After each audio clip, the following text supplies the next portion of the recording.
2012년 고3 9월 모평 21에서 23번 문항 설명 진행하도록 하겠습니다. 먼저 첫 번째 문단입니다. 근대 철학의 아버지라 불리는 데카르트는 수학 분야에서도 불후의 업적을 남겼다. 방법서설의 부록인 기하학에서 데카르트는 일견 단순해 보이는 좌표라는 개념을 제시했는데 그 개념으로 그는 해석 기하학의 토대를 놓았고 그 파급 효과는 엄청났다. 자, 첫 번째 문장에서는 데카르트라는 학자가 좌표의 개념을 제시하였고 그 좌표의 개념이 해석 기하학에 영향을 주었다라는 내용으로 정리할 수가 있겠습니다.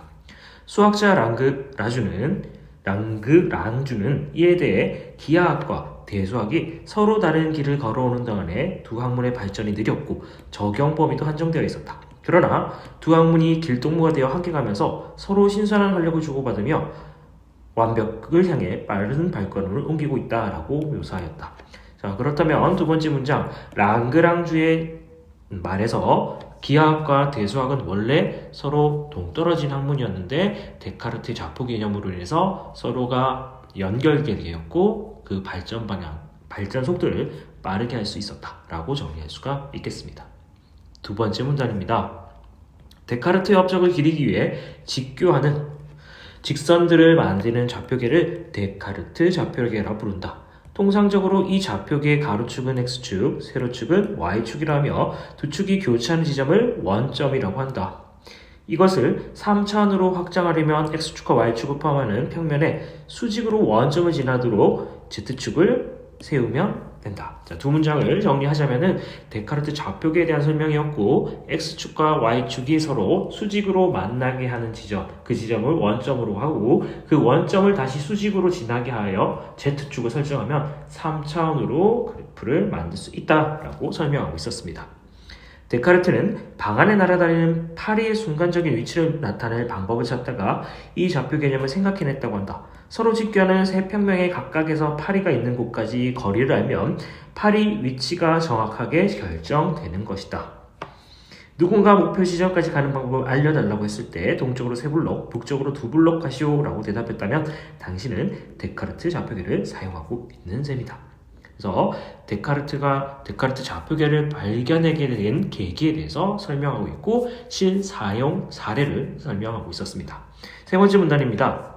데카르트의 발견은 좌표를 이용하여 모든 기하학적 형태의 수의 집합으로 나타낼 수 있다는 것을 의미한다.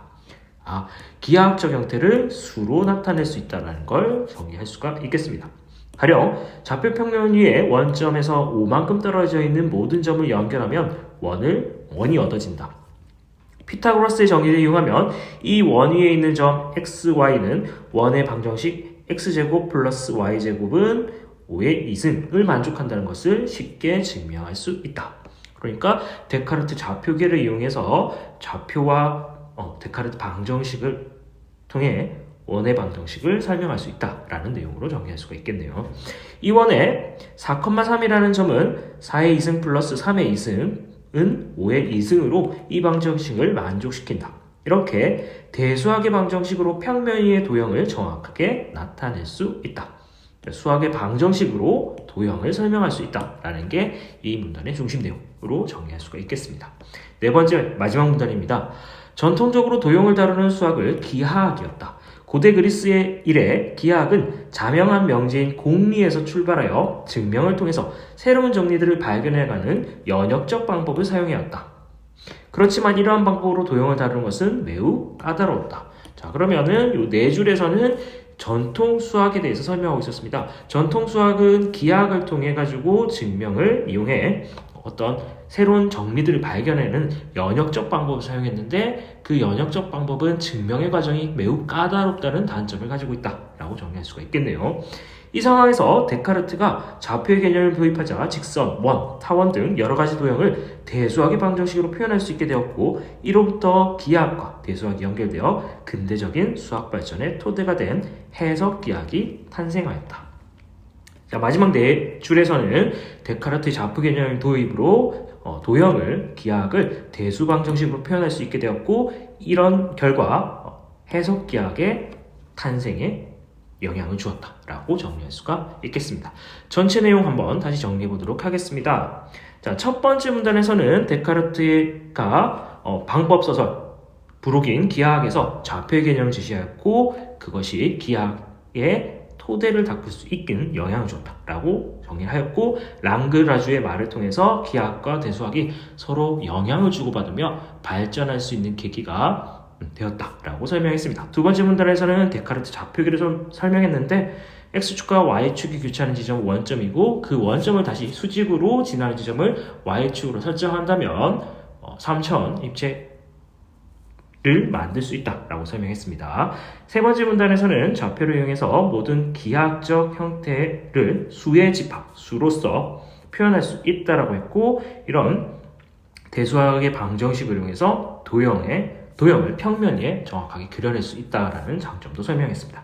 마지막 네 번째 문단에서는 기존의 수학과 데카르트 이후의 수학을 비교하고 있었는데 기존의 수학에서는 연역적 방법을 사용해요. 증명 방법이 조금 까다로웠지만 데카르트의 좌표 개념 도입으로 기하학을 대수학 방정식으로 표현할 수 있게 되었고 후에는 이것이 해석기하학의 탄생의 계기가 되었다라고 설명했습니다. 그렇다면 문제를 통해서 자세한 내용도 살펴보도록 하겠습니다. 21번 윗글에서 알 수 있는 내용이 아닌 것은 정답은 3번 좌표의 개념은 고대 그리스 기하학에서 찾을 수 있다 라고 했는데 좌표의 개념은 그리스가 아니라 데카르트가 처음 제시한 개념이기 때문에 3번으로 봐야 되겠네요.